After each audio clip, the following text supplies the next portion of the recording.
Bharti foundation के अध्यक्ष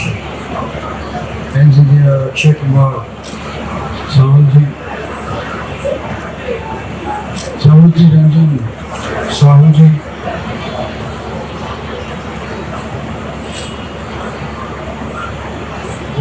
नारायण साहू जी, गजाती पाल जी, जयश्री दास, श्रीमान अनिल जैना, प्रमोद जमाल और सभी यहाँ उपस्थित प्रतिष्ठित ओडिशा से संबंध रखने वाले भारती फाउंडेशन के पदाधिकारीगण और गुरुगांव को अपना घर बनाए सभी भाइयों और बहनों,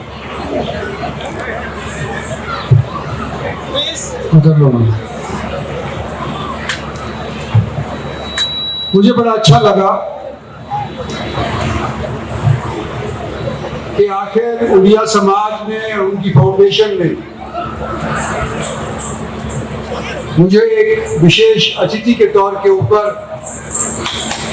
यहाँ पर आमंत्रित किया और किसी को किसी भी जगह के ऊपर, अपने घर के ऊपर, अपने समाज के अंदर, अपनी पार्टी के अंदर, अपने घर के अंदर आमंत्रित करने का मतलब ये है कि जिसको आमंत्रित किया जाता है वो उस कुनबे का एक सदस्य बन जाता है। तो मैं ये समझता हूँ कि जो आप लोगों ने मुझे यहाँ बुलाया है, मैं भी एक उड़िया समाज का एक सदस्य बनकर के यहाँ से निकलूंगा। हमारा ये गुड़गांव छोटा सा एक शहर हुआ करता था, लेकिन प्राचीन काल से मशहूर है। गुरु द्रोणाचार्य का ये गांव हुआ करता था और जैसे समय बीतता गया गुड़गांव बढ़ता गया। एक जमाना था कि गुड़गांव के अंदर छोटी सी म्यूनिसिपैलिटी हुआ करती थी और इस म्यूनिसिपैलिटी के अंदर चंद लोग 1 लाख, 2 लाख, 5 लाख तक का पैसा डेवलपमेंट के वास्ते खर्च किया करते थे। आज गुड़गांव का विस्तार हुआ है। म्यूनिसिपल कॉर्पोरेशन गुड़गांव का अकेले का बजट 1200 करोड़ से अधिक है। यहाँ पर जो केवल हरियाणा वाले बाशिंदे रहा करते थे, न केवल हरियाणा के अनेक जिलों से लोग गुड़गांव को अपना घर बना लिए हैं, लेकिन अनेक प्रांतों के लोग भी यहाँ पर आकर के गुड़गांव को अपना घर बना लिए हैं। और अगर मैं यूं कहूं कि आज के दिन हरियाणा का क्या, सारे नॉर्थ इंडिया का सबसे कॉस्मोपॉलिटन अगर कोई शहर है तो वो गुड़गांव है। और इसके अंदर सब रंग के मेल समा गए हैं। चंडीगढ़ में भी शायद इन रंग के मेल नहीं समाये होंगे जिस तरह के गुड़गांव के अंदर समाये गए हैं। और उड़िया समाज ने भी गुड़गांव को गौरवान्वित किया है। यहाँ के लोगों ने यहाँ की माली हालत को सुधारा है और आने वाले समय के अंदर मैं उम्मीद करता हूँ कि जिस तरह से अब तक उन्होंने काम किया है उसी तरह से आइंदा भी काम करेंगे। सिर्फ एक चीज से उनको एहतियात बरतना पड़ेगा कि हर एक समाज के अंदर आगे ना पीछे कई बार दरार आ जाती है। और उड़िया समाज हालांकि अभी 1 लाख के करीब है, जैसा कि मुझे अभी बताया गया, लेकिन जैसे ही इसकी नफरी बढ़ती जाएगी, लोगों की महत्वाकांक्षाएं बढ़ती जाएंगी, तो हो सकता है कि 2 फाड़ हो जाए, हो सकता है कि 3 फाड़ बन जाए। लेकिन जब आप लोग अपना घर छोड़ करके इतनी दूर आकर के अपने समाज का नाम रोशन करना चाहते हैं, तो मेरी तो ये आशा है, उम्मीद है कि आपके समाज के अंदर 2 फाड़ या 3 फाड़ ना हो। और ये मैं इसलिए कह रहा हूं कि अनुभव है मेरा। पिछले दिनों के अंदर मुझे आमंत्रित किया गया था कि ईस्टर्न यूपी के पूर्विया बोलते हैं, इनके लोग काफी तादाद के अंदर गुड़गांव को अपना घर बना लिए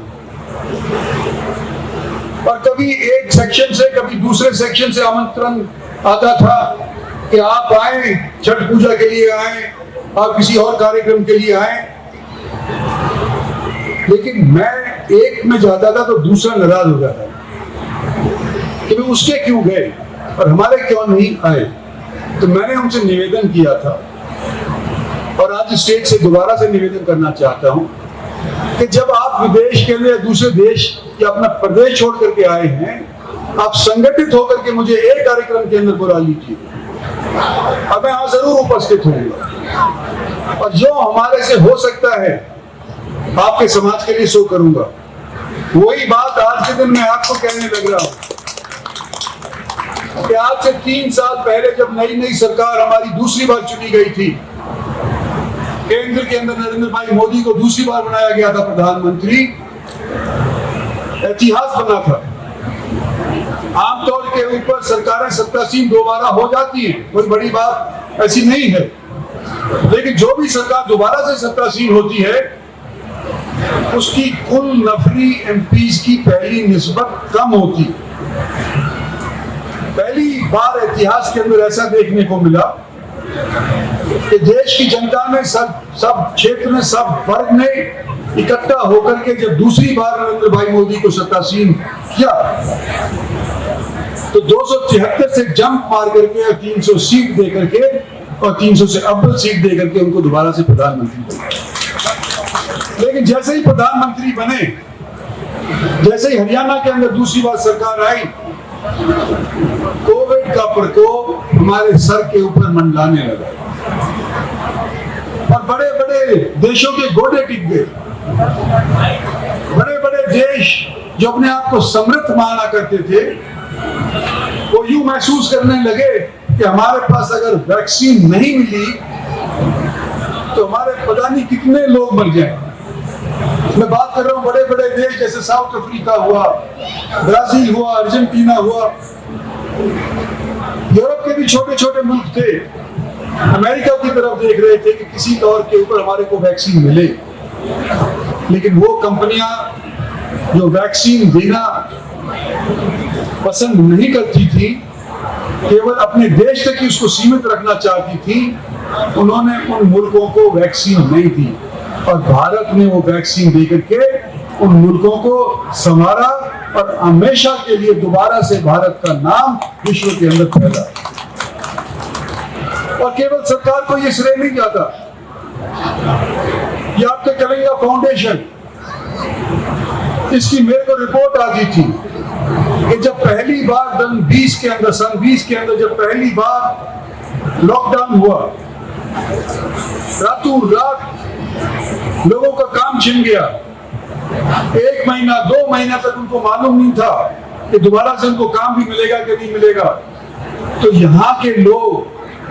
चाहे वो हरियाणा के मूल रूप से थे वो या एनजीओ के तौर के ऊपर अनेक संस्थाओं के जो प्रधान थे, जिसके अंदर कलिंगा फाउंडेशन भी आती है, उन लोगों ने अपना दिन और रात एक करके ओडिशा वापस भेजने के लिए पूरा प्रयास किया। जहां ब्लड कैंप्स की जरूरत थी ब्लड दिया और जहां अनाज की जरूरत थी वहां अनाज दिया। तो ये जो आप लोगों ने पिछले सालों के अंदर किया है, जो नाम कमाया है और जिसके मार्फत भारत का ही क्या हरियाणा का सबसे पहले नाम रोशन हुआ है, मैं आप लोगों का यहाँ का नुमाइंदा होने के नाते, यहाँ का बाशिंदा होने के नाते आप लोगों का इस